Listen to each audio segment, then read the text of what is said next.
Selamat malam, Bapak Ibu. Malam Pak Idis. Wah, Selamat pejuang. malam Pak Yudis. Malam Pak Yudis. Selamat malam Pak Andri, Pak Syaidi, Mas Eli, Bu Malam Pak Yudis. Pak Istinus, Pak Ardi. Pak Ardi kayak long time no see ya. Pak Bambang, sehat-sehat semua ya. Sehat Pak, sehat. Sehat Pak. Jelas sih ya Pak Andri ya. Iya, jelas momen. Teman terakhir.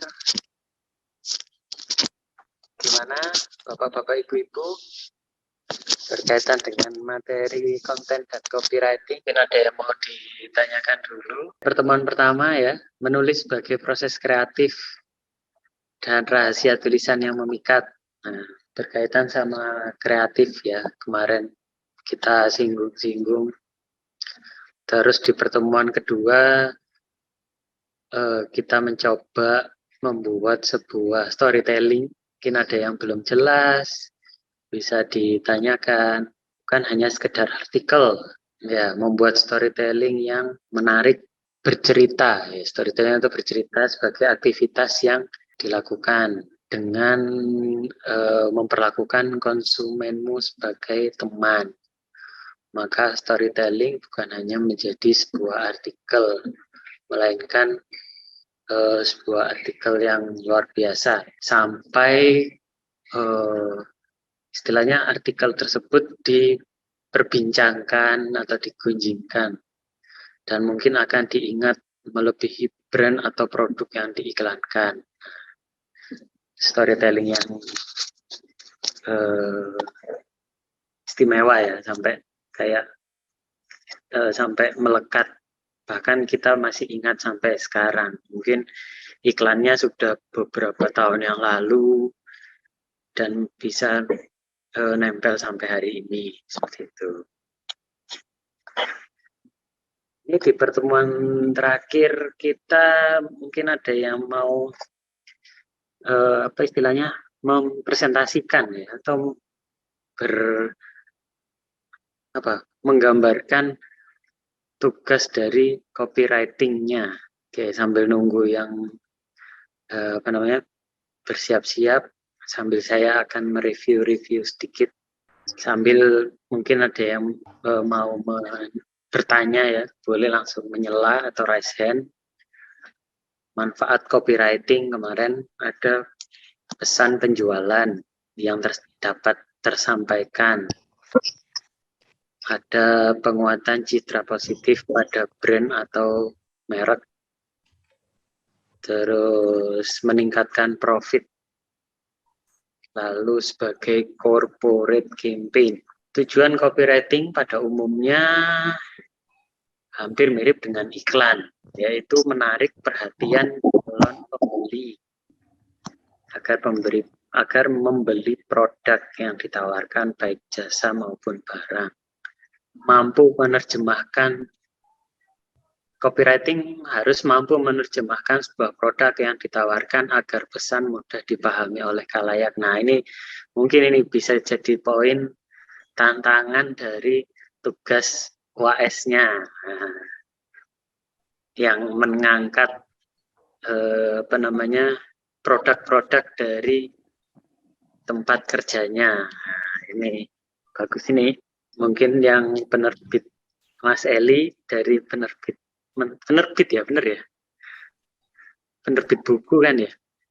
Dari sebenarnya distributor buku sih Pak, cuma ada anak perusahaannya itu yang penerbitnya juga. Oh, distributornya. Oh, gitu. Jadi beberapa divisi dalam satu induk Mentari itu ya? Iya, betul. Ada 7 unit bisnis sih Pak. Oh, unit bisnis. Oh, siap. Unit bisnis ya, oke. Oke, terus apa lagi nih? Pertemuan 4. Terus ada pertemuan 5. Oh, macam-macam atau jenis-jenis copywriting. Ya, di sini ada 8 beragam jenis copywriting. Nah, dapat disesuaikan dengan tujuan ataupun target pasar. Oh iya, kemarin sempat disinggung juga berkaitan dengan STP, segmenting, targeting, dan positioning. Ada yang poin pertama, ada copy to the point, ada storytelling. Ini jenis copywriting tadi ya. Ada yang menggunakan percakapan, daya imajinasi. Kemarin kalau kita bahas, saya sempat dibahas sama Pak Andri, daya imajinasi itu yang biasanya iklan di radio. Terus menguraikan detail, gaya bahasa, terus copy hiperbola dan copy penolakan. Di situ sudah diberikan deskripsi juga bahwa ada copy to the point itu apa, yaitu jenis tulisan yang langsung menuju fokus utama. Kalau yang jenisnya storytelling, di sini tulisan yang menggunakan teknik bercerita. Terus ada yang menggunakan percakapan. Bahasa percakapan sehari-hari digunakan jika mampu mengemas dan dibumbui dengan bahan yang menarik perhatian. Terus daya imajinasi tadi, mendorong konsumen untuk menggunakan daya imajinasinya. Mengarahkan audiens untuk membayangkan suatu hal dengan perspektif atau sudut pandang tertentu. Ada lagi menguraikan detail, yaitu produk yang perlu penjelasan dengan lebih rinci. Gaya bahasa puitis bertujuan membangkitkan sisi sentimental dari dalam diri manusia yang bisa jadi disembunyikan. Ada copy hiperbola yang sering kita temui. Gaya bahasa yang berlebihan dengan maksud untuk menguatkan dan menegaskan sesuatu hal yang lebih menarik. Kemarin juga sempat disinggung kalau dalam pembuatan copywriting disampaikan apa istilahnya sisi-sisi yang positif itu, Pak Andri? Ya, sisi positif brand image sesuatu yang menarik dari sebuah brand. Tuh. Jadi bukan sisi negatifnya ya, meskipun kadang ya nggak kadang, setiap produk selalu memiliki kelebihan dan kekurangannya masing-masing. Benar. Lalu ini yang terakhir, copy penolakan. Yang seolah-olah mencegah orang agar tidak menggunakan produk yang ditawarkan. Sebenarnya merupakan tantangan langsung bagi orang yang menyukai produk yang sifatnya eksklusif. Ini ada pertemuan. Mau kayaknya di pertemuan 5 ini ya, saya nggak hadir ya. Iya, digantikan sama Shaldi. Iya, makanya kok kayak baru baca. Iya, itu. Monggo Bapak Ibu, mungkin ada yang mau ditanyakan terkait dengan tugasnya. Kalau kemarin saya sempat dapat kiriman tugas dari Bu Siti terkait dengan UAS-nya, sudah saya baca. Secara langsung tugas yang dikerjakan oleh Bu Siti itu melewati langkah yang saya berikan di instruksi ya. Jadi kalau di instruksi kan saya kepingin Bapak Ibu menemukan brandnya dulu. Setelah itu menemukan masalah yang dihadapi oleh brand, baru mencari ide kreatif. Nah, setelah ide kreatifnya diketemukan, semestinya hari ini Bapak Ibu bisa bercerita atau berkonsultasi atau diskusi. Tapi kalau misalnya pertemuan hari ini masih belum menemukan ide kreatif, ya monggo bisa melalui WA kepada saya. Setelah itu baru membuat copywriting sesuai dengan kerangka. Jadi ada headline, subheadline, body copy, dan slogan. Kalau kemarin tugas yang diberikan ke saya yang sudah dikumpulkan itu tidak melalui penemuan masalah dan ide kreatif, jadi langsung ke solusinya. Itu saya agak kesusahan untuk menentukan apakah headline yang digunakan dan juga slogan yang digunakan itu sudah sesuai dengan target audience, karena tidak ada penjelasan terkait dengan masalah yang dihadapi oleh klien. Jadi nanti untuk tugas UAS-nya saya berharap Bapak Ibu ngikutin step by step-nya aja. Jadi ya walaupun sebenarnya bikin headline dan slogan dan sebagainya itu terbilang cukup mudah ya, tapi runtutan dalam pemecahan masalah itu kan diawali dari masalah dulu. Masalahnya ketemu, lalu memikirkan solusinya, baru muncul ide kreatif. Oke, silakan Pak Martinus Raisen, monggo. Eh, untuk ini Pak, mau tanya aja sih. Ini kan tadi sebenarnya semalam saya juga mengerjakan Pak. Kebetulan sudah saya submit, tapi setelah mendengar penjelasan dari apa yang disampaikan Pak Handri, yang dari tugas Bu Siti tadi, yang apa itu, mungkin bisa dibilang menyimpang ya, atau melompatin gitu ya. Kayaknya saya mesti revisi lagi dah itu yang tugas saya yang sudah saya submit itu. Bukan masalah menyimpangnya, hanya langkahnya melompat. Akhirnya pemilihan diksi yang digunakan untuk slogan atau headline-nya itu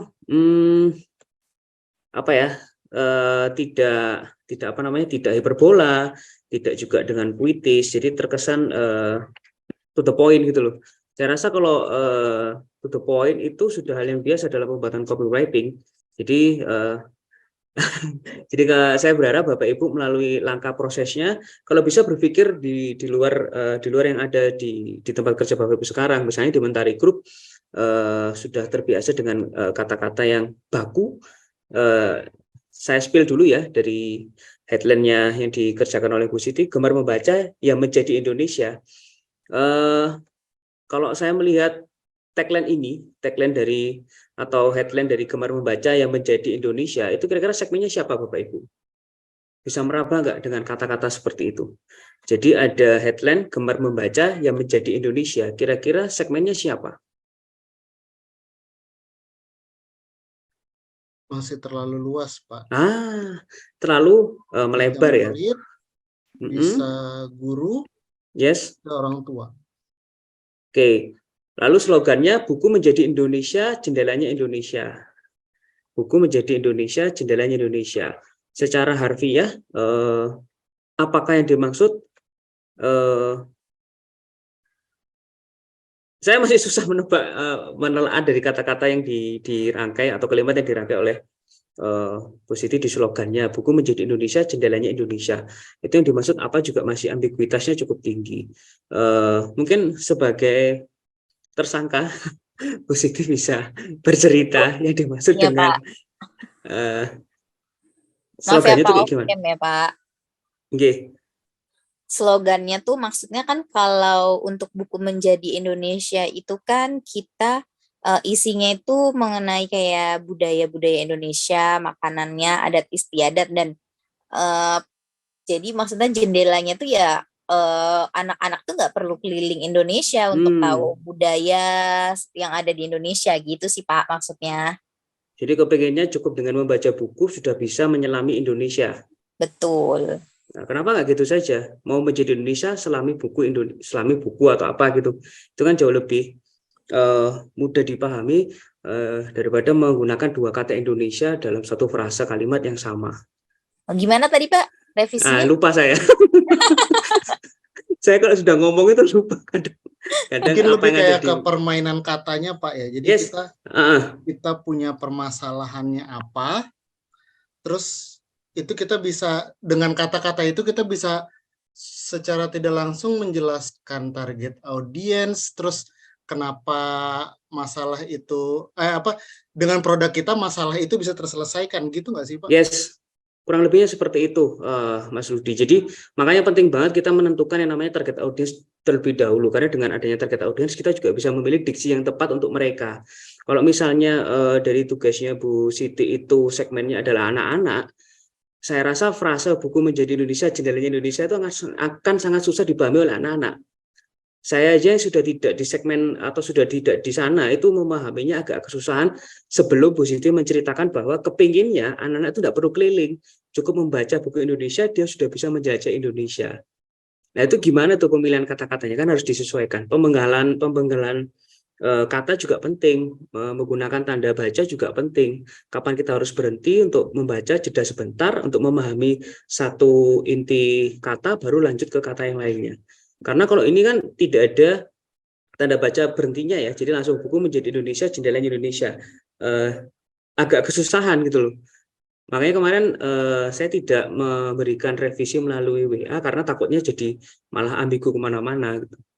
Jadi lebih enak seperti ini. Jadi mungkin bisa ditentukan dulu brandnya apa. Yang paling penting menentukan brandnya dulu. Lalu masalahnya apa?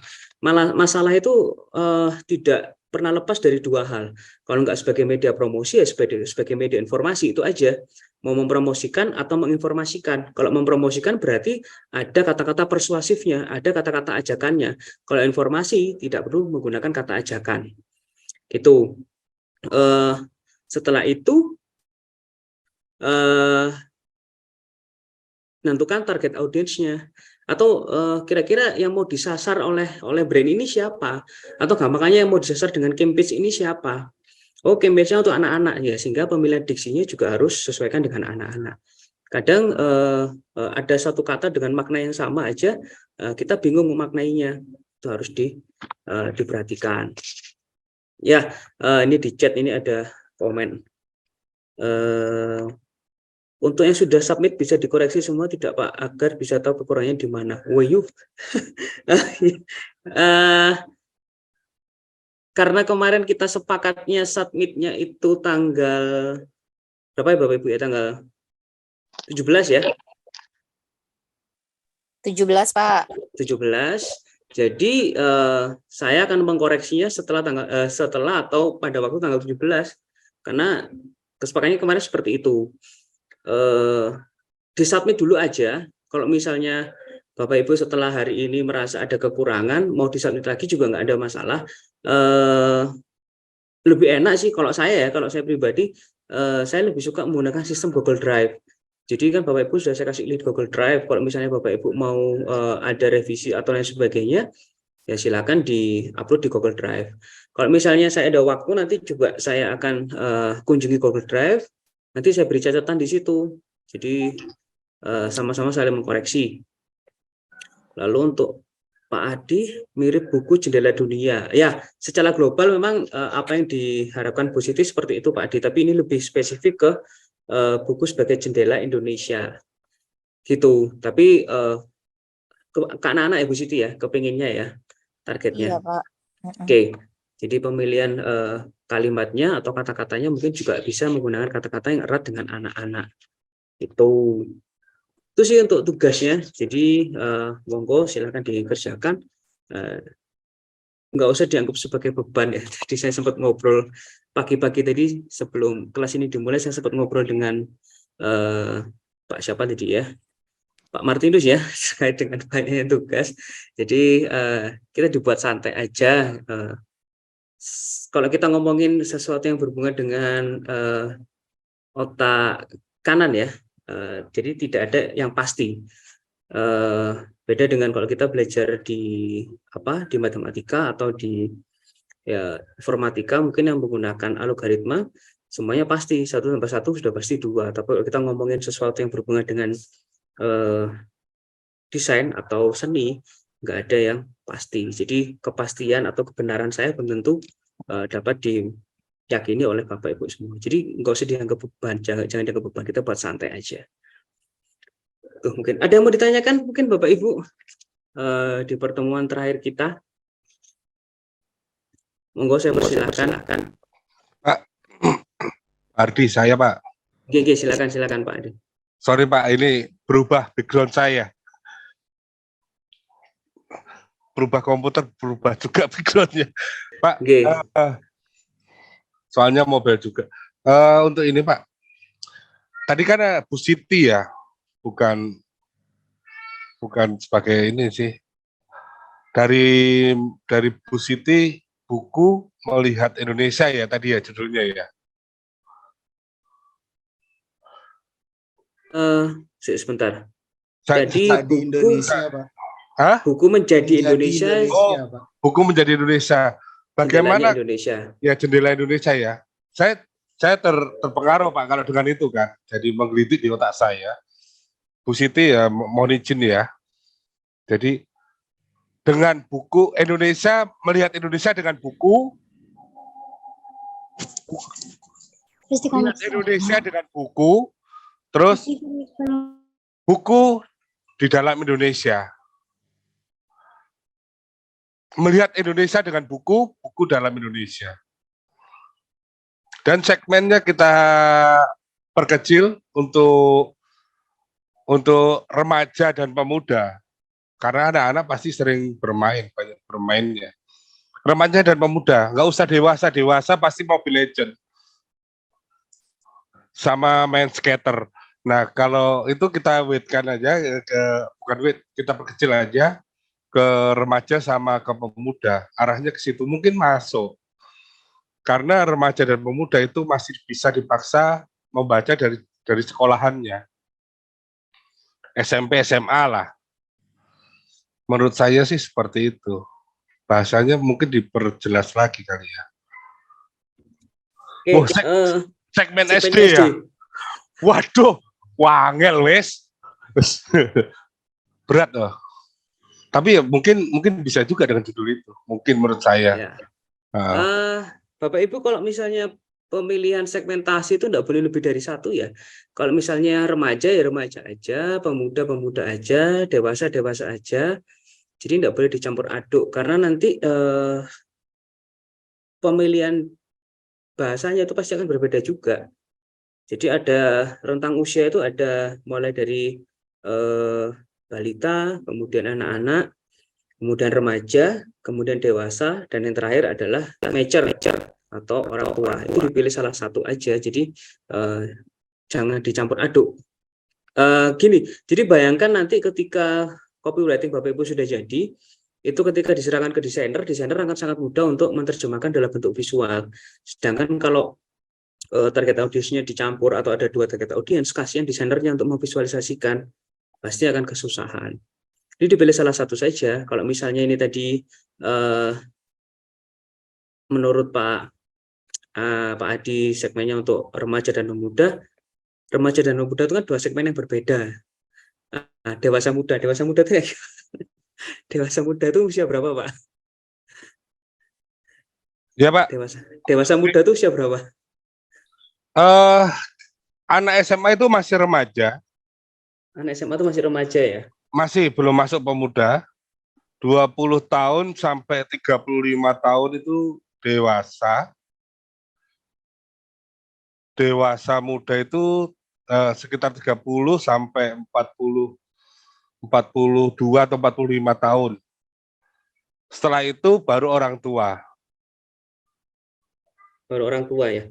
Iya. Ya kayak kita ini masih tergolong dewasa muda loh. Kita udah dewasa tapi masih muda. Loh sampai 35 ke atas tapi di bawah 42 toh. Iya Pak. Iya sama kita, kayaknya seumuran kita Pak. Jangan-jangan temanku SD ini kayaknya. Mungkin itu nanti bisa dibantu dengan mencari referensi yang pasti ya. Karena ini masih di lingkup perkuliahan, jadi saya lihat lihat rentang usia itu biasanya dari buku ini. Nggak kelihatan nih. Ada buku, sebentar, saya izin ganti background dulu. Jadi ada buku judulnya Demographic Packaging. Di sini tuh dibagi menjadi beberapa, ada kids, ada teens atau young adult, ada adult, dan ada mature adult. Kalau Bapak Ibu nanti ingin membagi segmen, usahakan segmennya itu berdasarkan pada sesuatu yang sudah dipatenkan atau berdasarkan penelitian. Ini kalau saya lihatnya dari buku ini, nggak kelihatan ya bukunya. Nah ini bukunya. Jadi di sini dibagi menjadi beberapa segmentasi.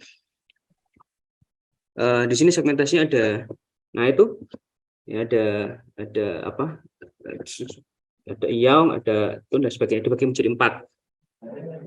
Kalau misalnya Pak Adi menemukan sumber yang lain atau Bapak Ibu menemukan sumber yang lain, ya monggo saya persilahkan. Cuman kalau membuat sebuah media atau konten yang berhubungan desain, usahakan segmennya satu aja, jangan lebih dari satu, tuh supaya juga gaya bahasanya nggak berubah. Nah, ini ketemu ini Pak Ade nih. Balita, anak-anak, remaja awal, remaja akhir, dewasa awal, dewasa akhir, lansia, dan sebagainya. Oke. Mungkin Bapak Ibu ada yang mau ditanyakan atau ada yang mau menyampaikan terkait dengan langkah pertama dari tugasnya, menentukan brand dulu, masalah dan sebagainya. Pak, boleh saya sharing? Boleh, silakan. Monggo, silakan. Oke, saya coba ya Pak ya. Jadi permasalahan yang saya temukan adalah masih kurang lebih gak jauh sama Bu Siti, masih tentang bahasa Indonesia juga. Jadi kalau saya masalahnya adalah lunturnya kebanggaan berbahasa Indonesia di kalangan murid di Indonesia. Nah, itu lunturnya, kenapa? Lunturnya apa tadi Mas? Lunturnya kebanggaan berbahasa Indonesia di antara pelajar sekolah gitu ya. Itu ruang lingkup penelitiannya Mas Rudi di mana? Jadi begini, kalau yang saya lihat kayaknya sekarang anak-anak SD itu anak-anak di sekolah ya kebanyakan mostly itu sudah, saya aja pakai bahasa Inggris barusan. Jadi kayak kita tuh kayak terbiasa tercampur bahasa Inggris gitu loh Pak. Maksudnya kayak kita tuh sudah tidak bangga gitu dengan bahasa Indonesia. That's why saya melihat itu menjadi masalah gitu ya. Nah, jadi karena itulah Mentari ini kan Mentari ini fokusnya memang sebenarnya di jualan bukunya nih Pak ya. Kita kan distributor buku gitu ya. Kita jualan buku English, Mathematics, Science gitu, in English gitu. Nah, sekarang kita punya bukunya yang bahasa Indonesia tadi yang Ibu Siti bilang menjadi Indonesia. Nah, dengan menggunakan itu jadi saya ingin mengadakan kayak headline-nya jadi temu wicara dan pelatihan guru bahasa Indonesia. Gitu Pak. Dengan sub-headline saya, mempertahankan jati diri bangsa dan menjaga keutuhan bangsa melalui pembelajaran bahasa Indonesia. Jadi di sini saya menargetkan guru-guru bahasa Indonesia gitu. Kenapa guru-guru bahasa Indonesia di sekolah gitu ya? Masuklah ke body copy saya. Institusi pendidikan merupakan salah satu tempat dipersiapkannya calon-calon tenaga kerja, wirausahawan, maupun para pemimpin masa depan. Sementara guru adalah garda terdepan dunia pendidikan yang memiliki peran strategis untuk ikut membentuk sumber daya manusia tersebut yang berkualitas dan berdaya saing global tanpa melupakan akar identitas kebangsaannya. Guru menanamkan nilai-nilai, membagikan ilmu pengetahuan, dan mengembangkan keterampilan serta keahlian peserta didik sejak dini. Guru juga memiliki kesempatan besar untuk menularkan dan mewariskan nilai-nilai, wawasan, dan semangat kebangsaan serta kecintaan kepada Indonesia. Untuk itu saya memberikan slogan Bahasa Indonesia Jati Diri Bangsaku. Nah, jadi nanti di temu wicara ini, kan temu wicara makanya saya nggak pakai talk show gitu loh. Jadi di temu wicara ini, jadi kita akan membahas tentang kebanggaan terhadap bahasa Indonesia, menggunakan bahasa Indonesia yang baik dan benar seperti apa, terus juga nanti ada kayak semacam festival kebudayaan kecil di situ lah, ada kayak menampilkan tarian Indonesia, kuliner-kuliner Indonesia seperti itu sih Pak. Itu sudah benar langkahnya atau bagaimana ya? Oke. Koreksi Pak. Untuk pemilihan masalahnya itu lebih ke mengedukasi tadi saya melihat ada beberapa masalah disampaikan oleh Mas Rudi. Yang pertama adalah sekarang Mentari sudah memiliki buku bahasa Indonesia, lalu bagaimana cara mempromosikannya, lalu yang kedua bagaimana anak-anak itu mau atau nggak malu istilahnya ya untuk menggunakan bahasa Indonesia. Lalu yang ketiga kepingin menjadikan guru atau pengajar sebagai garda terdepan dalam dalam jadi maksud saya tadi jadi mata rantainya gitu ya supaya tidak terputus itu pembelajaran bahasa Indonesia gitu ya. Ya, ujung tombaknya nih Pak. Jadi buat ngejaga bahasa Indonesia itu kan anak-anak ini sebenarnya perlu diajarin gitu loh Pak. Anak ini perlu diajarin dengan baik dan benar. Nah untuk itu kita mulai dengan gurunya dulu gitu loh Pak. Jadi sambil kita mempromosikan buku kita menjadi Indonesia itu, kita juga membantu guru-guru di Indonesia untuk mengajarkan muridnya untuk menjadi lebih baik lagi berbahasa Indonesia. Oke. Begitu, Yang, Pak. yang memiliki masalah sekarang gurunya ya atau peserta didiknya. Sebenarnya Karena peserta didiknya sih Pak. Karena yang menjadi ujung tombak bahasa Indonesia itu bukan gurunya Mas Rudi, tapi anak didiknya. Karena dia yang menjadi penerus atau menjadi regenerator bahasa Indonesia itu tetap terus berkembang, bukan gurunya, karena gurunya hanya sebagai inisiator. Istilahnya kalau guru itu hanya sebagai bidak di belakangnya, entah itu jadi entah itu jadi kuda, jadi benteng, atau jadi perdana menteri. Tapi menjadi pionnya yang maju dan terus membawa mata rantai bahasa Indonesia itu anak-anaknya. Sehingga tadi slogannya apa tadi Mas Rudi? Kalau boleh diulang lagi? Slogan saya bahasa Indonesia jati diri bangsaku. Nah, pemilihan bangsaku, ya singkatanku itu kan lebih cocok untuk anak remaja. Masa iya guru-guru dikasih kata-kata ku ya, kayak nggak pas gitu loh. Jadi dalam dirinya Mas Rudi itu sudah meyakini bahwa yang memiliki masalah di sini itu anak-anaknya, bukan gurunya.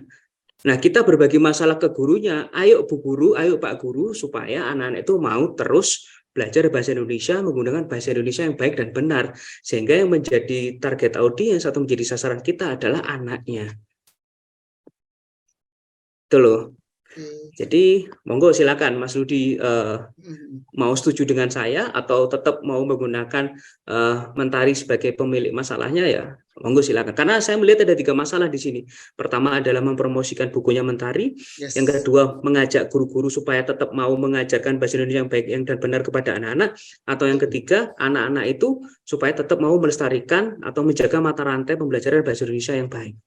Tinggal dipilih. Jadi dari satu penelitian ada 3 masalah, dipilih salah satu saja yang mana lebih yang cocok. difokuskannya Pak ya, maksudnya kan Benar. Sebenarnya ada 3 masalah ya, jadi kayak memfokuskannya yang mana gitu loh ya. Karena kalau di apa ya istilahnya, kalau mau di rangkul semua susah, nggak bisa. Kita memiliki satu target. Kebanyakan maunya jadinya. Iya. Monggo silakan dipilih salah satu aja. Siap. Oke, Coba saya itu ya Pak, nanti saya coba fokuskan lagi di bagian mananya untuk biar lebih mantap lagi nanti copywriting. Tapi saya lebih setuju kalau masalahnya itu yang disasar adalah anak-anaknya, generasinya. Karena kalau kita sekarang melihat itu generasi anak-anak sekarang itu sebutannya generasi strawberry generation. Jadi anak-anak sekarang itu cuman di luarnya aja kelihatan manis, tapi di dalamnya kadang nggak tahu apa-apa gitu loh. Berani ngomong tok tapi nggak ada actionnya. Itu yang disasar aja. Jadi dari rumah masalah itu kita sasar, kita buat copywriting aja. Copywriting yang sekiranya anak-anak itu erat dengan apa sih? Kalau menurut Mas Rudi, anak-anak sekarang itu loh, yang menurut Mas Rudi sudah tidak melestarikan bahasa Indonesia itu erat kaitannya dengan apa? Dengan game kah atau dengan segala sesuatu yang gadget. Pilih aja kata-kata yang mengarah ke sana gitu loh, untuk bisa membuat copywriting supaya target audiensnya Mas Rudi itu merasa tidak jauh dari dunia mereka. Itu aja, tinggal disasar gitu. Oke. Thank you loh Pak. Ya, sama-sama. Nanti kalau ada apa-apa bisa komunikasi lewat WA gitu ya. Siap, nanti saya coba rombak dulu, saya sharing lagi Pak nanti. Oke, thank you. Thank you Pak. Monggo silakan. Bapak Ibu yang lain ada mungkin? Silakan. Mungkin ada yang mau didiskusikan. Kalau kita memang mengangkat masalah pendidikan itu susah ya, bukan susah gampang, tapi susah ya. Karena isu pendidikan itu mulai dari zaman dahulu tidak pernah bisa terselesaikan.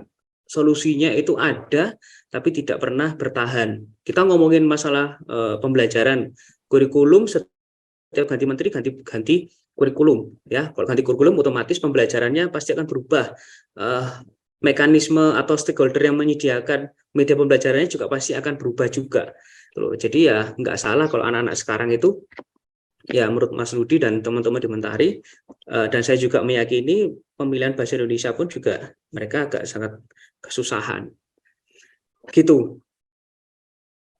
Ya kadang kita juga terinfluence dengan bahasa-bahasa yang muncul ya. Ya benar kata Pak Adi di chat itu, selain terinfluence dari bahasa-bahasa daerah yang sudah cukup banyak sekali, Indonesia memiliki hampir 1.000 lebih bahasa, bahkan menjadi nomor 2 dengan bahasa daerah terbanyak di dunia. Perubahan bahasa juga terpengaruhi oleh aspek budaya sosial dan percampuran asimilasi dan sebagainya, budaya-budaya luar masuk dan sebagainya, akhirnya terkontaminasi, istilahnya seperti itu. Bukan asimilasi ya, tapi terkontaminasi. Nah, istilah-istilah seperti itu bisa digunakan dalam pembuatan copywriting yang menyasar pada anak-anak. Itu. Oke, monggo Bapak Ibu yang lainnya mungkin ada yang mau nyambung. Mau nyambung tentang bahasa Indonesia, Pak. Silakan Pak Adi, monggo. Ini pengalaman saya pribadi ini. Saya dapat nilai bagus bahasa Indonesia itu hanya di Asia ini aja. Sebelumnya remediasi total. Dari SD sampai STM nilai 6 itu cuman baru sekali, sisanya remediasi. Baru di Asia aja dapat B kemarin. Luar biasa kan? Karena gini Pak, mindset saya bahasa Indonesia itu nggak terlalu penting. Kenapa? Toh kerja pun kadang, lu gimana sih? Ya udah ntar gua order. Gitu kan? Terus nggak ada yang baku itu hanya di pemerintahan aja. Itu pun kalau surat menyurat. Kalau dalam sidang, selebihnya juga nggak ada yang baku. Dari kehidupan sehari itu memang bahasa Indonesia menjadi hal yang tidak menarik untuk dipelajari. Walaupun bahasa Inggris bagus gitu kan. Nggak tahu kenapa itu bisa menjadi hal yang kurang menarik. Dari beberapa teman saya pun juga nggak tertarik dengan bahasa Indonesia. Mungkin Mas Rudi bisa membuatnya menjadi hal yang menarik. Jujur bosenin loh.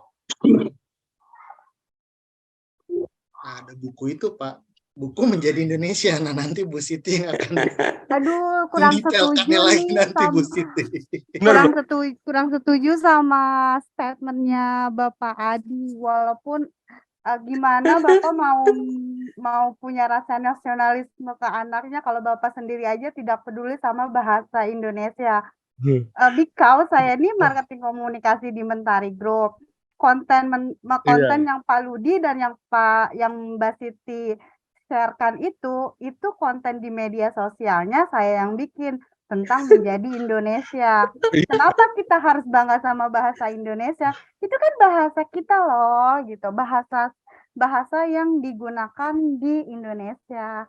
So kalau di luar Indonesia memang bahasa Indonesia bukan bahasa apa-apa. Jadi statementnya Pak Adi sangat tidak membanggakan negara ini. Kontroversial ya. Ya memang kontroversial. Tapi kalau kita lihat dari sepanjang kita ngobrol, apakah ada yang pakai bahasa Indonesia yang bagus di dalam grup ini? Nggak ada, Pak. Nggak ada. Dan itu pilihan saya pribadi karena apa? Nggak terlalu nyaman dengan bahasa Indonesia. Nyamannya menggunakan bahasa apa, Pak? Ya udah, kayak bahasa Inggris pun pakai bahasa Inggris slang. Okay. Saya tanya sama teman saya orang British, loh, kamu bahasa Inggrisnya kok nggak kayak gini? Itu hanya untuk di kampus, dia bilang gitu kan. Itu hanya untuk di kampus. Oh ya, untuk di kampus ya, iya. Ya kita bahasanya seperti ini. Kadang dia ngomong pun, how do you do, dia bilangnya how you do.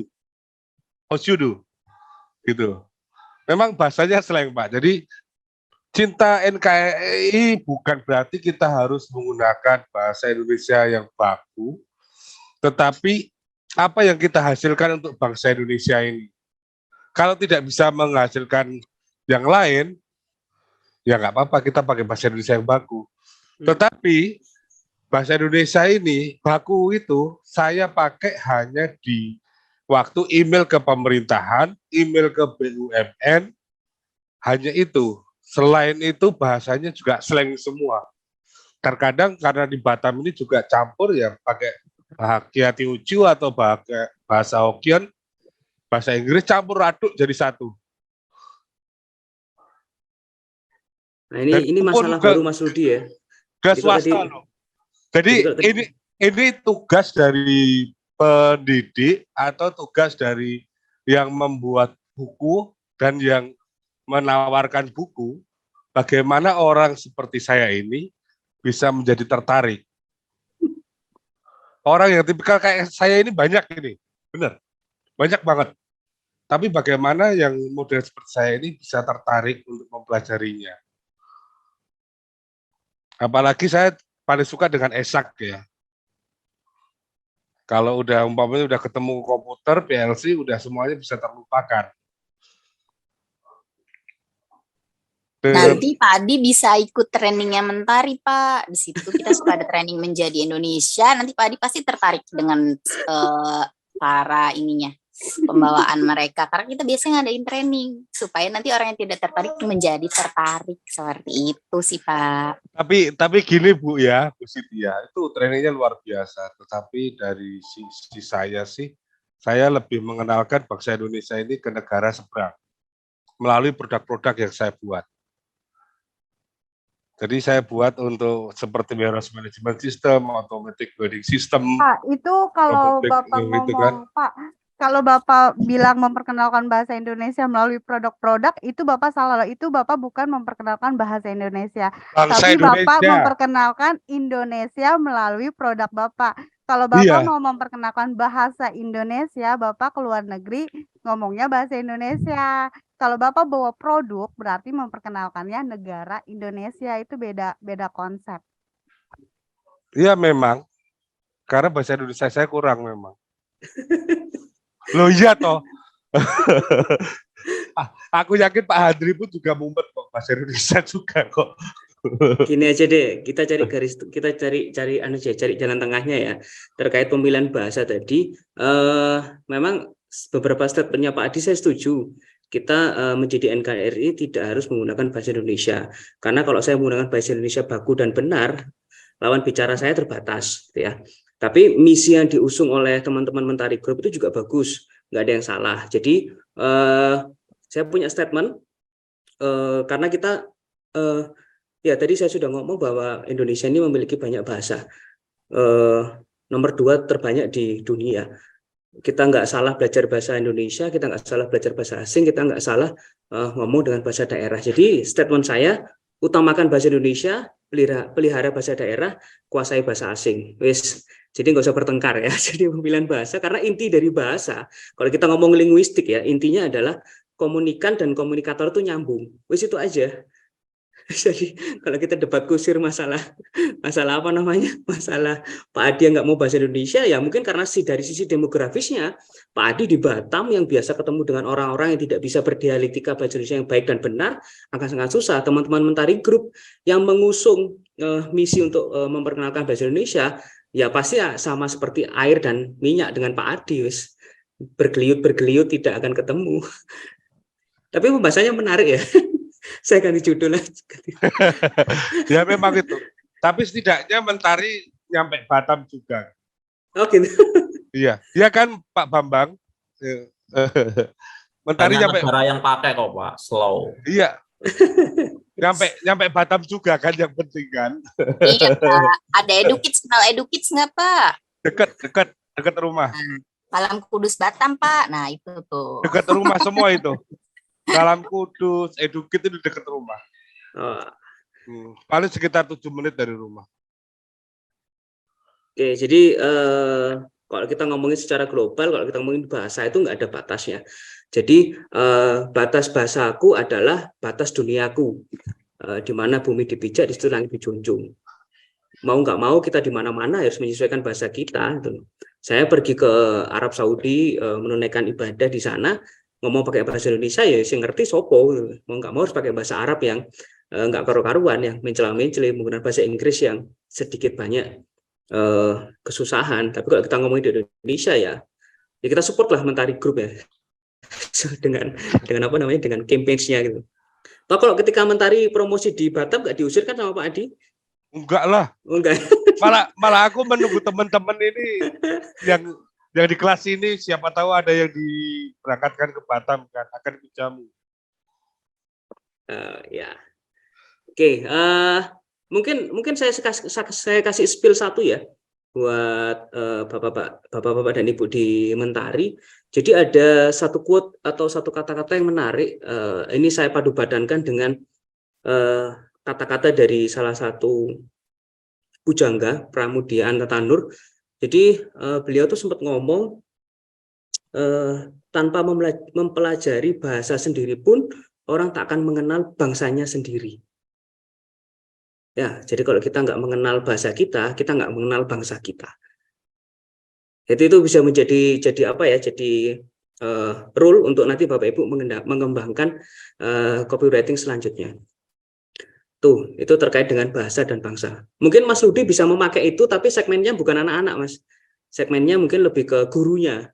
Jadi Bu Guru, Pak Guru, tanpa Bapak Ibu mempelajari atau memberikan pembelajaran bahasa sendiri ke orang-orang, maka orang-orang tidak akan mengenal bangsanya sendiri. Nah, misalnya seperti itu, Mas. Yes. Itu ya. Boleh. Tapi nanti katanya diatur lagi ya, katanya dipermanis sendiri. Oke, Pak. Oke, Terima next. kasih. Mungkin ada yang mau disampaikan Bapak Ibu? Pak, saya mau tanya, Ya, silakan. Pak, apakah permasalahannya itu kita masukkan ke dalam jawaban UAS kita ya? Misalnya permasalahan ini dimasukkan ke dalam jawaban UAS juga. Kalau diskusi minggu lalu kan sebenarnya enggak. Jadi permasalahan pemilihan brand, permasalahan ide di brand dan juga ide atau konsep kreatifnya itu kan disampaikan di hari ini. Tapi kayaknya hari ini kayaknya nggak bisa deh saya tunjuk satu persatu. Misalnya Pak Martinus tolong cerita, Mas Eli tolong cerita, Pak Denny monggo cerita, kayaknya nggak mungkin. Jadi mungkin bisa disampaikan, disisipkan di satu lembar atau satu halaman sebelum Bapak Ibu membuat kerangka copywriting-nya. Itu aja. Jadi supaya saya membacanya itu biar bisa ngeklopkannya tuh enak itu loh. Masalahnya apa, kreatifnya kayak gimana, lo muncul copywriting-nya kayak gimana. Tuh. Itu aja ya, karena tadi yang bercerita hanya Mas Rudi saja, yang lainnya kan belum sempat bercerita, jadi ya monggo nanti lebih enak dimasukkan dalam sebuah paper, jadi dijadikan satu di jawaban UAS-nya. Gitu, Mbak Tri. Oh, oke Pak, berarti aku boleh sharing tugasku ya? Sekarang atau kapan? Sekarang dong Pak, kan Oh ya, ini pertemuan silakan. terakhir kan? Iya, silakan. Iya, terima kasih. Oke, lagi-lagi kami ambil tema dari salah satu buku yang diterbitkan Mentari. Nama bukunya Ibu Pertiwi. Permasalahannya adalah kalau kita tahu pemerintah masih Pak, sorry ya, ponakan saya nangis takut kedengeran suara. Anggap aja itu sebagai jadi seperti yang back kita sound ya. tahu bahwa pemerintah memiliki 3 dosa besar di pendidikan, yaitu tentang karakter. Halo? Iya, oke. Jadi pemerintah masih memiliki permasalahannya adalah PR pemerintah di 3 dosa besar pendidikan Indonesia tentang karakter peserta didik. Nah, muncullah Ibu Pertiwi. Jadi headline saya ialah Ibu Pertiwi untuk Indonesia. Headline-nya membentuk karakter peserta didik Indonesia. Nah, body copy-nya wujudkan Indonesia berkarakter bersama Ibu Pertiwi. Berantas 3 dosa besar pendidikan Indonesia yang saat ini masih menjadi PR besar pemerintah. Ayo melangkah lebih maju untuk bergandengan tangan bersama Indonesia berkarakter 2023. Dukung para peserta didik Indonesia untuk menjadi generasi emas yang berkarakter sesuai profil pelajar Pancasila. Slogannya adalah Indonesia berkarakter bersama Ibu Pertiwi. Oke. Saya rasa di dunia hanya ada satu negara yang menggunakan kata-kata Ibu Pertiwi. Ya. Atau mungkin menemukan istilah lain, cuman Ibu Pertiwi, cuman Indonesia aja ya. Iya, betul. Benar. Jadi korelasi Ibu Pertiwi itu sudah mindsetnya pasti ke Indonesia. Jadi tidak perlu ditambahkan lagi untuk Indonesia, karena sama seperti menambahkan garam di lautan. Karena Ibu Pertiwi ya memang untuk Indonesia aja, nggak ada istilah Ibu Pertiwi untuk Amerika atau untuk apa, nggak ada. Lalu terkait dengan dosa besar, saya sebagai pendidik ya, jadi saya 7 tahun menjadi pendidik, jadi dosen, saya nggak tahu tuh dosa besar pendidikan di Indonesia itu seperti apa ya. Oh, ada Pak. Ntar aku share ya. Nah, lo. Ayo Pak Andri. Nggak apa-apa Pak, saya orangnya demokratis Pak, saya nggak peduli karena saya nggak tahu, karena nggak saya nanya.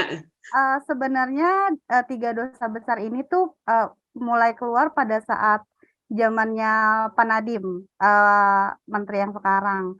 Jadi dia kan selain dia mengganti kurikulum UN menjadi kurikulum merdeka, dia kan juga ada tentang 3 dosa besar pendidikan kan. Ini saya share ya Pak. Saya dapat akses untuk share-nya. Dapat. Nah, ini 3 dosa besar pendidikan Indonesia, di mana yang bully, terus tentang seks. Nah, itu kan masih menjadi permasalahan di pendidikan kan. Itu ada sih Pak. Itu mulai dicetuskan pada zamannya Pak Nadiem saat ini. Dan kenapa AKM itu kan asesmen minimum, asesmen Kompetensi. maksimal minimum ya, asesmen Kompetensi kompetensi minimum. Itu kan tadinya hanya literasi dan numerasi kan. Kenapa jadi ada karakter? Yaitu balik lagi ke 3 dosa besar pendidikan. Ini langsung dari website. Sebentar. Ini terjadi kalau di bahasa jurnalis itu namanya penyesatan opini. Ketika tadi Mbak Tri menyampaikan paparannya, itu saya berpikir sekilas itu yang membuat dosa itu lebih ke sistem pendidikannya. Begitu? Bukan ya? Bukan. Bukan Pak. Jadi kalau Bapak search ya, itu 3 dosa besar pendidikan itu munculnya memang 3 dosa besar yang ada di dunia pendidikan, bully, terus kekerasan, terus seksual. Nah, itu. Jadi bukan di pendidiknya ya, tapi di perilaku. Gitu. Benar. Karakter. Jadi 3 dosa pendidikan dengan 3 dosa besar yang ada di dunia pendidikan itu memiliki 2 makna yang berbeda, Mbak. Jadi ketika tadi Mbak Tri memaparkan itu, saya berpikir keras. Emang pendidikan sekarang itu dosanya apa ya ke anak-anak ya? Kok saya merasa tidak ada dosa apapun gitu loh. Kalau misalnya ada 3 dosa besar di pendidikan, jadi selama 7 kali pertemuan ini saya berdosa dong ke Bapak Ibu, karena kan saya melakukan proses pendidikan. Tapi ternyata bukan itu yang dimaksud. Yang dimaksud adalah dari dunia pendidikan ini muncul 3 masalah baru. Yang pertama ada bullying, ada seks bebas, ada apa gitu ya. Kalau di Asia itu 4A ya. 4A ada asusila, apa saya lupa itu. Itu munculnya di situ. Nah, kalau misalnya Ibu Pertiwi, produk Ibu Pertiwi itu muncul untuk melindungi siswa gitu ya, rencananya seperti itu ya? Atau kayak gimana itu? Bukan melindungi sih Pak, membentuk karakter sejak dini. Membentuk karakter sejak dini. Target audiensnya siapa kalau boleh tahu? Ibu Pertiwi ini kan buku primary sekolah dasar. Tapi target saya adalah gurunya, karena nanti gurunya yang mengajar ke siswanya. Substansi dari Ibu Pertiwi itu untuk siapa, Mbak? Jadi Ibu Pertiwi ditunjukkan untuk anak sekolah dasar, Pak. Tapi anak sekolah dasar kan tidak hanya pegang bukunya aja, dia nggak tahu cara untuk pembelajarannya kan. Makanya target kita untuk Ibu Pertiwi ini ke gurunya. Apa mau disamakan seperti susu formula gitu? Susu formula kan untuk anak-anak, tapi target audiensnya untuk ibu-ibu atau untuk orang tuanya. Maunya seperti itu. Betul. Jadi Ibu Pertiwi ini targetnya sekolah SD, tapi kita mentargetkannya tuh guru sekolah lembaga pendidikan untuk menggunakan Ibu Pertiwi ini di sekolah mereka. Oke. Ya, mungkin pemilihan apa headline di awal tadi ya yang perlu koreksi lagi, Ibu Pertiwi untuk Indonesia. Kalau kita ngomongin Ibu Pertiwi untuk Indonesia, Ibu Pertiwi memang hanya untuk Indonesia. Istilah Ibu Pertiwi itu hanya milik Indonesia. Jadi kalau bisa diganti. Ibu Pertiwi itu apa sih? Kalau bisa digambarkan, dia sosok apa? Kok disebut Ibu Pertiwi? Apakah dia sosok pelindung atau apa? Gunakan saja kata-kata yang berkorelasi dengan Ibu Pertiwi. Jadi Ibu Pertiwi itu menyimbolkan apa? Atau Ibu Pertiwi itu sebagai apa di Indonesia? Itu bisa menggantikan kata-kata untuk Indonesia. Ya, membentuk karakter peserta didik Indonesia. Ini terlalu luas ya, karena kalau kita ngomongin peserta didik itu, Bapak Ibu itu juga peserta didik di Indonesia gitu. Bapak Ibu yang ikut kuliah hari ini itu peserta didik gitu. Apakah Bapak Ibu juga perlu mendapatkan buku Ibu Pertiwi? Enggak ya. Enggak juga. Wujudkan Indonesia berkarakter bersama Ibu Pertiwi. Berantas 3 dosa pendidikan. Nah, ini yang menurut saya tadi kurang tepat ya. Berantas 3 dosa besar pendidikan Indonesia. Kalau kita membaca ini seolah-olah pendidikan di Indonesia itu memiliki dosa yang cukup banyak ya. 3 loh sampean. Padahal yang dimaksud bukan itu. Jadi pemilihan diksinya itu yang kurang lengkap.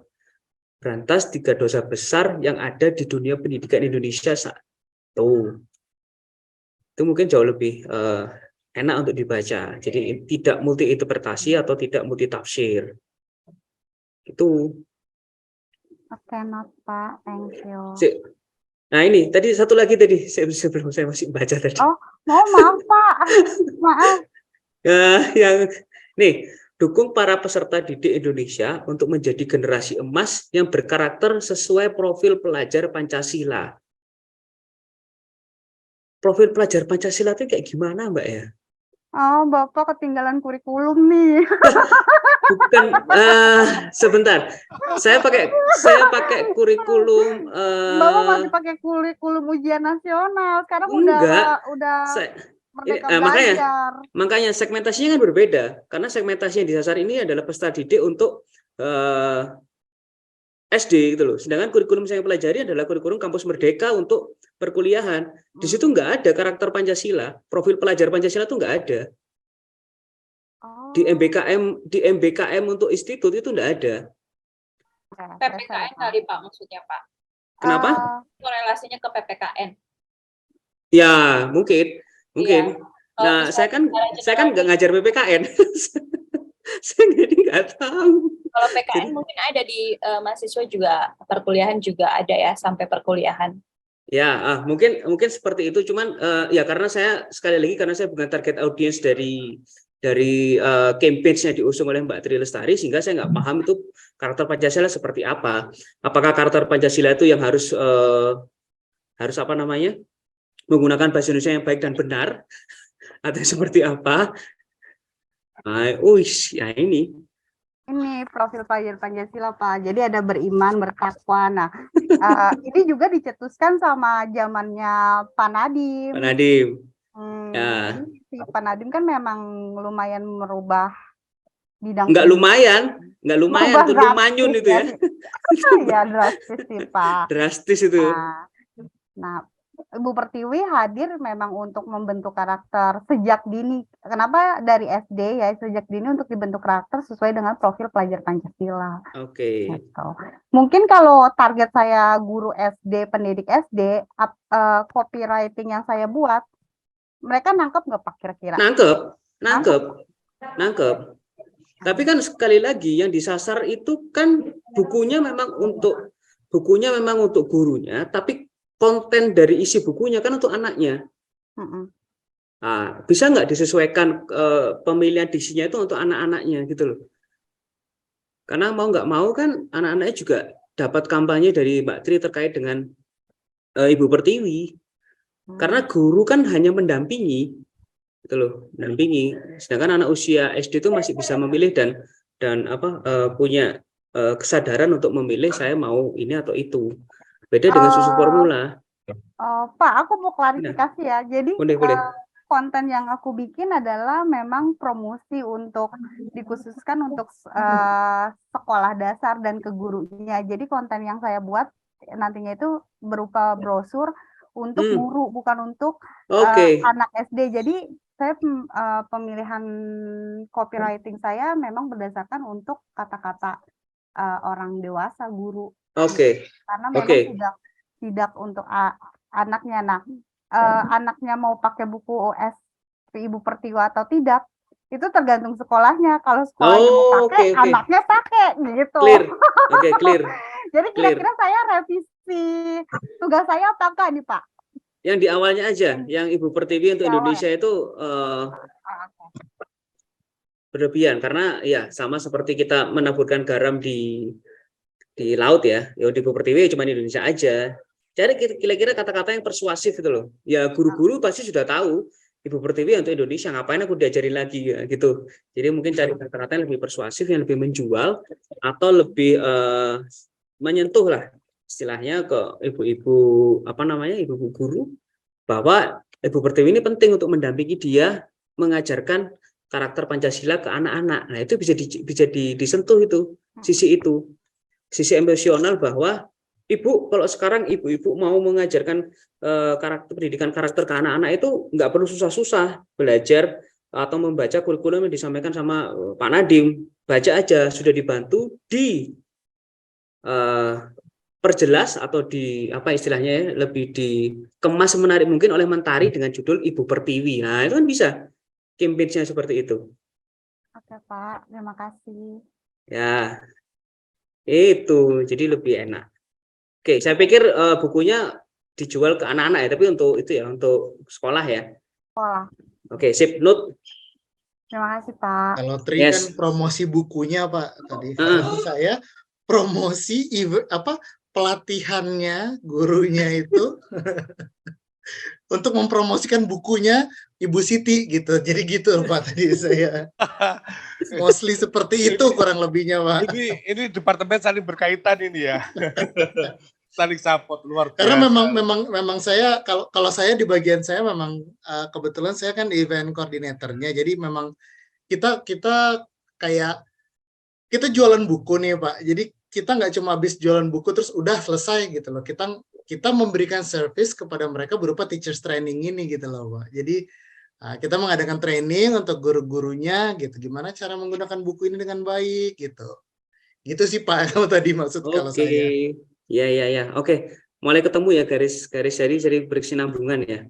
Wow, ini luar biasa sekali nih ya Mentari ini ya. Iya. Putri Lestari untuk Indonesia. Saya ngapain untuk Indonesia, Pak? Bapak minta diserbu, Pak Adi minta diserbu orang Mentari. Daripada untuk Pak Ludi. Awas ke Jakarta, Pak. Serbu loh. Bentar lagi ke situ aku. Habis itu mampir ke Malang. Oke, kalau ke Malang kabarin Pak ya. Nanti kita Ya, bersua secara proper, karena terakhir kali ketemu kita hanya sekedar bertemu sapa dan hanya salaman aja ya. Saya nggak tahu kalau ternyata kita bisa berdiskusi sepanjang ini. Iya. Oke. Monggo, mungkin Bapak Ibu yang lain ada yang mau diceritakan atau mau disampaikan?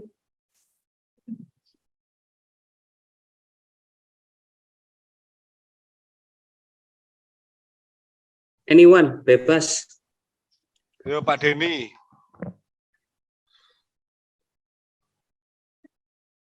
Biasanya Pak Denny mau nanya itu.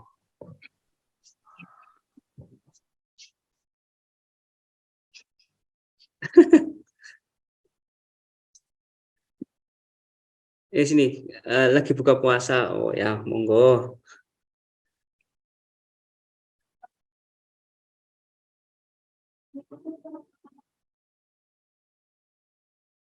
Ini Pak Yudis ini kemana ya? Apa masih ngajar ya Pak Yudis ya?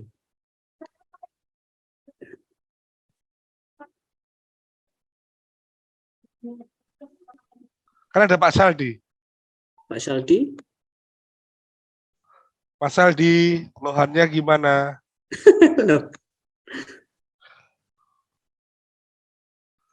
Mas Saldi, lohan tepung. Nah, di tempatku lohan itu digoreng kok Pak. Digoreng Pak? Waduh. Mancing di danau itu dapat lohan, paling pulang digoreng, sambal. Wow, lohan digoreng. Iya, Wah, serem, Mbak. ya ya udah dikepancing, Pak. Gimana mau Hmm, hidup? Di ya danau mau tuh, nggak Pak. mau ya. Iya. Paling paling segini, Pak, 4 jari, 5 Pak jari Jari. gitu. Tuh, Iya, ya lumayan. lumayan. Lumayan gede tuh. Iya, enak, Pak. Jenongnya itu lemak ternyata, Pak.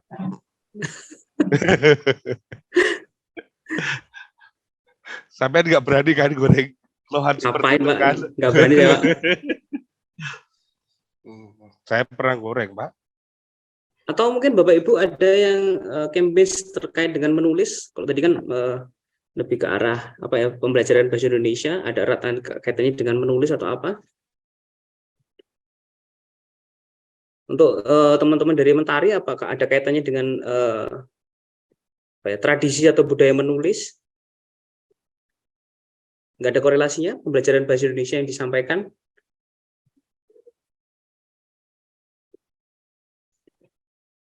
Workshopnya Mas Rudi, apakah juga ada korelasinya dengan menulis gitu? Mostly ada terakhir mendongeng justru. Mendongeng, pendekatan literasi menggunakan mendongeng sih. Oh, storytelling ya? Storytelling, betul. Kalau menulis kita belum ada kayaknya tuh ya. Ada kita menulis, tapi internal, menulis esai. Oh oke, ya kemarin kita ada esai. Iya, menulis esai Oh, gitu. menulis ada yang 27 cerita kami. Jadi lomba menulis untuk karyawan Mentari, 27 yang menang itu tulisannya dijadiin buku gitu, Pak. Menarik sekali. Mm-mm. Oke, ya menulislah, karena tanpa menulis Anda akan hilang dari pusaran sejarah. Ya, jadi dengan kalian menulis, dengan Anda menulis, maka paling tidak ada cerita yang diingat dalam sebuah sejarah hidup. Itu penting banget itu. Penting banget. Karena saya lebih suka pembelajaran itu menulis ya, karena kalau membaca itu atau ya nggak tahu ya, kalau saya dengan mahasiswa saya itu kadang saya lebih meminta anak-anak untuk menulis, karena dengan menulis itu sekaligus mereka membaca. Tapi kalau membaca tuh kadang lali itu, kadang lupa. Apalagi anak sekarang itu kalau disuruh baca materi atau apa mesti langsung di screenshot atau di foto, itu kan menyebalkan sekali. Mungkin itu itu think the best, do the best, get the best, never give up ya. Boleh menyerah. Campaign menulis itu sangat baik. Nulis. Yuk, monggo Bapak Ibu, ada yang mau disampaikan lagi? Ini kayaknya Saldi sama Pak Yudis ini sedang berjibaku di kampus. Setahu saya hari ini Pak Yudis itu juga ada kelas offline di kampus. Makanya kayaknya dia masih prosesi mengajar deh. Jadi monggo aja nanti Bapak Ibu setelah upload atau submit di Classroom dan sudah. Karena saya sendiri nggak bisa masuk ke Classroom Bapak Ibu, karena saya nggak ada akses ke sana. Ada akses atau enggak ya? Saya kayaknya nggak dikasih akses deh, jadi saya nggak bisa ngecek tugasnya. Jadi saya nunggu tugasnya itu diberikan oleh Saldi atau Pak Yudis. Makanya saya bikin pengumpulannya itu juga ada di Drive. Sehingga nanti ketika Bapak Ibu sudah ngumpulin di Drive, misalnya ya ngawur nih, Mbak Tri sudah ngupload di Drive, lalu kepingin saya cek ya tinggal di WA aja. Pak Andri saya sudah upload di Drive, monggo dicek, nanti saya cek. Kalau misalnya download yang perlu saya tambahkan, biasanya di Drive itu saya langsung bikin catatan. Jadi langsung saya kasih catatan di Drive-nya sehingga bisa dibaca langsung kalau ada revisi. Jadi seperti itu sih, biar lebih enak. Gitu. Oh, berarti Pak Sandli itu Andri. nggak punya akses ke Google Drive-nya ya, Pak? Kayaknya nggak ada ya, kayaknya ya. Oh, pantes. Soalnya saya udah submit kan ke Google Drive yang ada di instruksi UAS itu. Dia bilang belum ada. Ternyata link yang dia kasih adalah link Classroom. Jadi ada dua tempat. Ya, saya lebih suka di Drive sih. Jadi lebih enak saya ngeceknya, karena biasalah saya kadang sering lupa udah ngumpulin atau belum. Jadi kalau misalnya ada di Drive kan saya bisa ngakses gampang gitu, karena Drive-nya Drive saya gitu. Jadi Bapak Ibu sudah saya kasih izin sebagai editor, jadi bisa bikin folder lalu merubah foldernya dengan nama Bapak Ibu sendiri, lalu bisa ngupload di situ. Jadi enak aksesnya. Bapak Ibu mungkin ada yang mau disampaikan? Monggo saya persilakan pertemuan terakhir kita. Pak, nanti boleh ganggu waktunya nggak Pak? Nanti umpamanya saya ada WhatsApp atau mau bertanya sesuatu gitu. Monggo silakan Pak. Boleh. Teman, karena semester ini saya ngajarnya agak padat, jadi nggak bisa langsung bales ya. Jadi misalnya kalau Bapak Ibu WA itu mungkin saya balas setelah saya sampai rumah, kadang jam 6 sore, atau kalau pas ketepatan lagi buka WA langsung saya balas. Jadi mohon permaklumannya nggak bisa langsung spontan balas. Tapi monggo kalau misalnya mau diskusi atau ngobrol-ngobrol terkait apapun, saya welcome. Itu Pak Adi dan Bapak Ibu yang lainnya. Matur suwun. Mas Aldi kayak Superman ya. Kayak Clark. Sudah, Cal, Bapak Ibu. Pak Yudis kemana ini?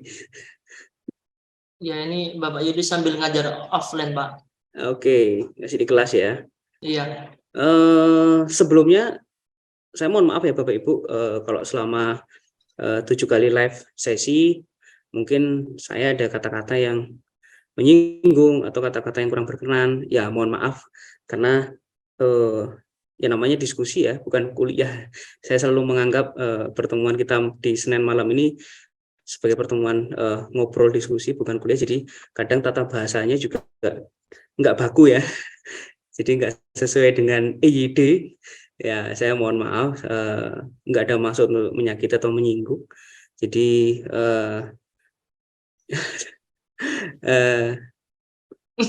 ya mohon maaf aja. Dimaafkan Pak. Maafkan ya. Ya ada gabah, ada burung merpati Pak. Waduh, pantun. Asik. Jika ada yang salah, jangan disimpan dalam hati. Oke. Enggak Pak, enggak akan disimpan Pak. Tapi ini makul yang paling asik ini. Dari yang saya ikuti, menurut saya pribadi. Semuanya asik Pak, semuanya asik. Asik-asik kan tergantung dari apa ya? Tergantung dari apa ya, Cal? Dari nilainya udah jadi atau belum Pak? Itu Pak. Oh. Damai, peace.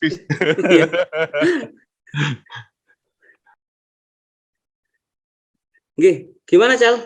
Nih, dari saya mungkin sudah cukup ya. Sekali lagi Bapak Ibu, kalau sudah selesai tugasnya dan sudah ngupload di Drive, monggo kalau mau dapat saran atau masukan dari saya, silakan saya di WA, nanti saya cek di Drive. Tapi kalau misalnya sudah yakin, sudah nggak ada yang perlu dicek, Ainul yakin ya, tugasnya sudah benar ya, langsung ke proses penilaian nanti di tanggal 17. Gitu aja dari saya.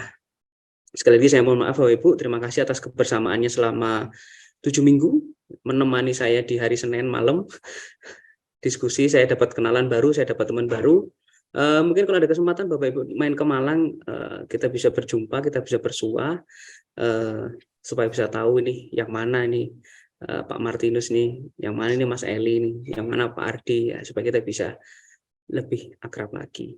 Mungkin ini menjadi kelas terakhir saya, karena di TI online saya hanya kedapatan 1 kelas aja, jadi tidak akan mengajar Bapak Ibu lagi. Semoga apa yang saya berikan, apa yang saya diskusikan setiap malam Senin ini menjadi manfaat untuk kita bersama dan menjadi sedikit tambahan wawasan untuk Bapak Ibu secara langsung maupun tidak langsung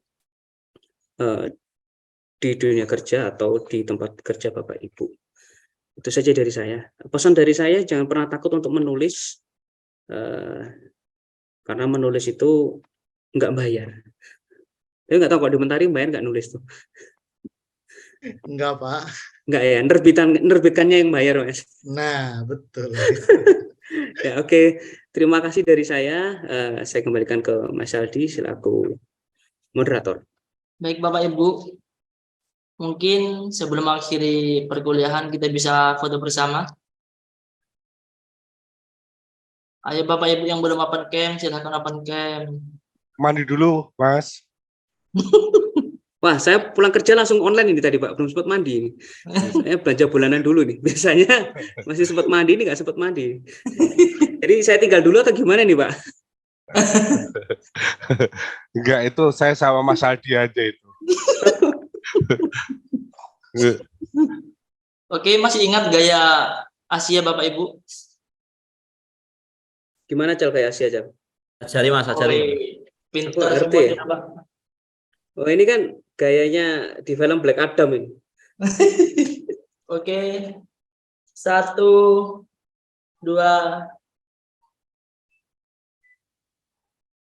sekali lagi 1, 2. Mau dikirim apa enggak ini Bapak Ibu? Kirimlah. Dicetak aja Pak, dicetak ya. Dicetak ya. Takutnya buat bikin story ntar Pak, jangan dikirim Pak. Kirim Mas Aldi sekalian dicetak ya. Sudah masuk di grup Pak. Bingkainya pakai yang cantik ya. Saya nggak punya grup Mas Aldi, jadi saya nggak bisa lihat nih. Sudah masuk di grup.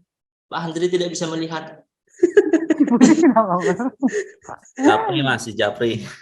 Pak Andri mau ikut grup siapa Pak? Enggak Pak, saya nggak ikut grup siapa-siapa Pak, saya netral. Independen saya Pak. Loh, kita mau bikin grup band loh Pak padahal Pak. Mas Aldi katanya mau pegang seruling listrik.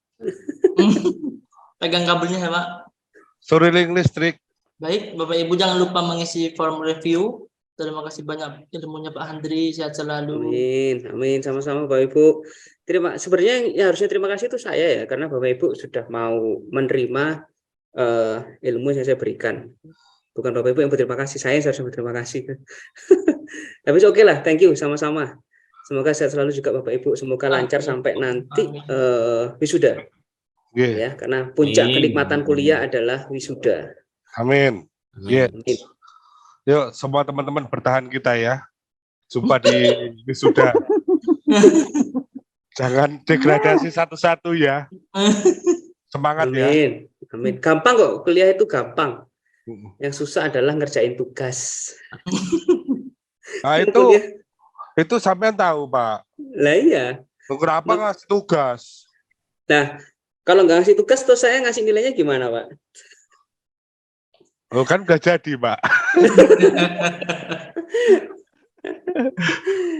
Wah, sehat, angel musuh Pak Adi ki angel ini. Angel, Pak. Ini yang sakit jadi sehat ini udah. Angel loh ya. Apa Pak MBS? Ngayelan apa Pak? Ngayel. Ini MBS ini Pak. Martinus Bambang Susetyo. Oke, Mas Aldi wes. Mungkin Pak Yudis masih ngajar jadi agak kesusahan. Mungkin kalau Bapak Ibu sudah tidak ada yang mau ditanyakan, bisa lanjut. Oke, matur suwun Mas Ardi. Terima kasih Bapak Ibu untuk kelasnya malam hari ini. Terima kasih Bapak Handri. Semoga selalu sehat. Amin. Allah bermanfaat. Amin. Kita akhiri dalam hitungan 1, 2, dan 3. Assalamualaikum warahmatullahi wabarakatuh. Waalaikumsalam warahmatullahi wabarakatuh. Terima kasih. Selamat malam. Terima kasih.